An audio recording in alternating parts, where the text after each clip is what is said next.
এখন সিনেমাই তো কম হচ্ছে, টিকিট যদি পেয়ে যাই তাহলে অবশ্যই দেখবো। সাকিবের ছবি মানেই তো টিকিট না পাওয়াটার এই ব্যাপার, একমাত্র সাকিবই আছে তার ছবি হাউসফুল যায়।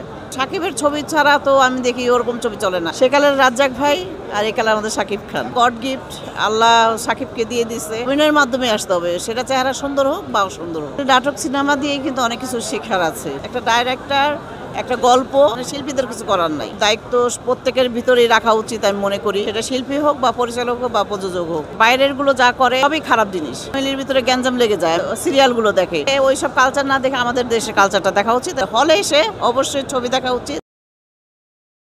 আলহামদুলিল্লাহ ভালো আছি ইনশাল্লাহ।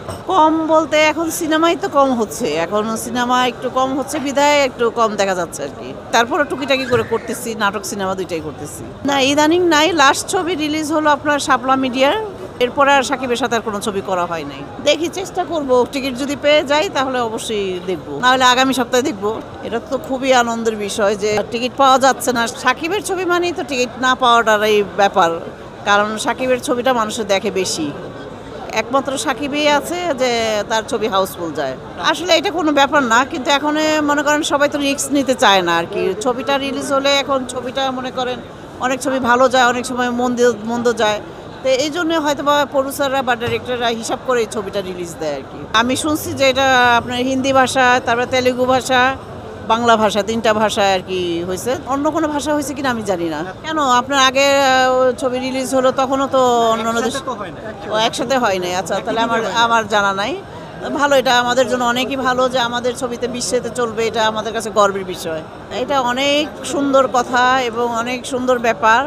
মাশাআল্লাহ, আলহামদুলিল্লাহ যে আমাদের ছবি বিশ্বে চলবে এবং দর্শকরা দেখবে যে বাংলাদেশ বলতে একটা দেশ আছে। অনেক দেশেই হয়তো বা চিনে না, জানে না, কিন্তু এখন জানবে, চিনবে। এটার জন্য আমাদের জন্য ভালো, গর্বের বিষয়। সময় না আগের থেকে শুরু করে বর্তমানে আসলে এখন তো আমি ওরকম হিরো দেখি না। যারা আছেন এখন সাকিবের ছবি ছাড়া তো আমি দেখি ওরকম ছবি চলে না। এখন কিছু মৌলিক ছবি আছে যারা বানাচ্ছে, কিছু কিছু ভালো ভালো ছবি হচ্ছে। তা এর মধ্যে ভালো হিরোরা আছে, ভালো হিরোইনরা আছে। এখন আমাদের দর্শকদের উচিত প্রত্যেক ছবি দেখা উচিত আমি মনে করি। সেকালের রাজ্জাক ভাই আর একালে আমাদের সাকিব খান। নায়িকা আমার ফেভারিট আছে, মনে করেন শাবানা আপা আছেন। আর এই কালে এখনকার সময় আমি যারা আছে সবাই তো আমার প্রিয় ব্যক্তি। কার নাম বলবো, কে রাগ হয়ে যাবে, বলবে আপা তুমি আমার নাম বললা না, তুমি খালি একজনই বললা, তাহলে মুখ কালাকালির দরকার নেই। সবাইকে আমার পছন্দ এবং সবাই আমার ভালো কো-আর্টিস্ট। শাকিব খান, দেবজিৎ, কাকে সবচাইতে বড় সুপারস্টার? আমাদের শাকিব খান। অবশ্যই ন্যাচারালি আমি সাকিবের কথা বলবো, সত্যিকার বিচারে আমি সাকিবকে বলবো। লাইক করে সবাই এখন, আর এখন বলতে না, আমি যখন সাকিব নতুন ছিল তখন থেকে এই পর্যন্ত আমি কাজ করেছি। তার ভিতরে চেষ্টা ছিল, তার ভিতরে কাজের প্রতি ভালোবাসা ছিল, তার ভিতরে সব কিছুই ছিল। এই জন্যই সেই আজকে সাকিব খান। আপনারা যখন নায়িকা ছিলেন তখন দেখছি সুপারস্টার ছিল অনেকগুলো। নায়ক সোহেল রানা ছিল, আলমগীর ছিল, রাজ্জাক ছিল, ইলিয়াস কাঞ্চন ছিল, রুবেল ছিল, মান্না ছিল, সালমান শাহ ছিল, জাফর ইকবাল ছিল, অনেক সুপারস্টার ছিল।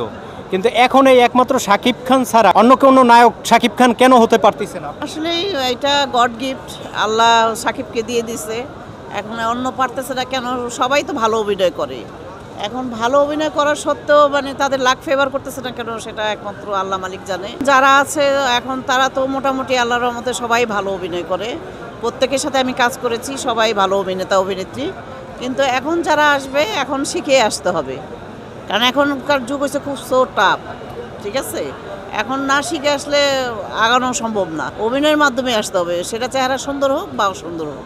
আমাদের যে সমাজ ব্যবস্থায় আমরা একটা সভ্য জাতি হব না অসভ্য জাতি হব, এর একটা বড় ভূমিকা নাটক সিনেমা রাখে কিনা? আমরা খুব কম সিনেমাই পাই যেগুলোর দ্বারা ভালো মেসেজ যায়। আপনার কি মনে হয়? নাটক সিনেমা দিয়ে কিন্তু অনেক কিছু শেখার আছে, ঠিক আছে, কারণ এখানে ভালো জিনিসটাও শেখার আছে, মন্দ জিনিসটাও আছে।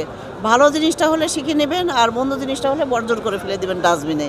তো এটাই সে শেখার জিনিস। আর আমাদের উচিত ফিল্ম নাটকের মাধ্যমেই সব কিছু মেসেজ আসে যে কোনটা ভালো কোনটা মন্দ, সেটার মধ্যে আমাদের বোঝা উচিত আমরা কোনটা বেছে নিব নিজেদের কাছে, এবং সেটা ভালো হওয়াটাই আমি মনে করি ভালো। প্রযোজক, পরিচালক, নায়ক, নায়িকা, অভিনেতা, অভিনেত্রী যারা আছে তাদেরও তো সমাজের প্রতি দায়িত্ব আছে না?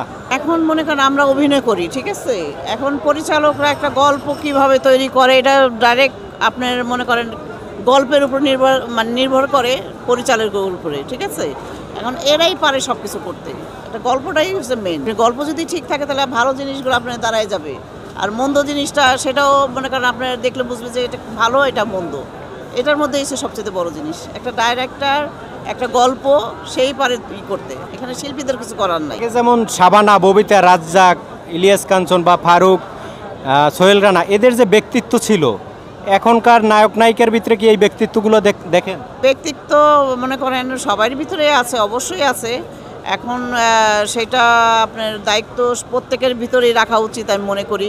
সেটা শিল্পী হোক বা পরিচালক হোক বা প্রযোজক হোক, এটা প্রত্যেকেরই রাখা উচিত আমি মনে করি। দর্শকদের উদ্দেশ্যে আপনাদের ফিল্ম ইন্ডাস্ট্রি নিয়ে যদি কিছু বলেন।